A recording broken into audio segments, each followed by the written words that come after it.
Private schools میں face میں بھاری اضافہ پر اسٹوڈنٹ کے سرپرستوں میں تشویش۔ شہر حیدرآباد میں کئی پرائیویٹ اسکولز نے اس سال فیس میں تقریباً 60% تک کا اضافہ کیا، جو ریگولیشن کی خلاف ورزی ہے۔ اولیاء طلباء کو اس سال بھاری فیس ادا کرنی پڑے گی۔ انہوں نے حکومت سے انہیں بھاری مالی بوجھ سے بچانے کا مطالبہ کیا۔ بعض اسٹوڈنٹ کے والدین کا خیال ہے کہ تلنگانہ میں فیس ریگولیشن نہ ہونے کی وجہ سے اسکولز اس کا فائدہ اٹھاتے ہوئے فیس میں منمانی اضافہ کر رہے ہیں۔ شہر میں کئی اسکولز کے اولیاء طلباء کو لوٹنے کے لیے مختلف حربے استعمال کر رہے ہیں، کیونکہ لمسم ادائیگی میں قدرے تاخیر پر بھی بھاری جرمانہ عائد کیا جا رہا ہے۔ کئی سروسز میں معلوم ہوا ہے کہ خانگی اسکولز پرائیویٹ اسکولز میں گزشتہ چند برسوں میں فیس میں دگنا اضافہ ہوا ہے۔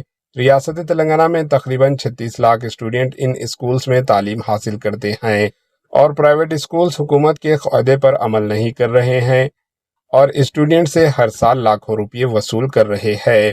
حیدرآباد اسکول پیرنٹس ایسوسی ایشن HSPA کے آرگنائزنگ سیکرٹری وینکٹ سائی ناتھ نے کہا کہ ہر سال پرائیویٹ اسکول سالانہ فیس میں اضافہ کر رہے ہیں۔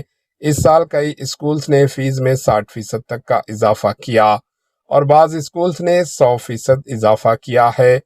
ایسا اس لیے ہو رہا ہے کیونکہ اس میں کوئی مناسب فیس ریگولیرٹی فریم ورک نہیں ہے۔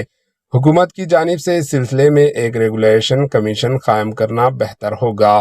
Bureau report, AHN news.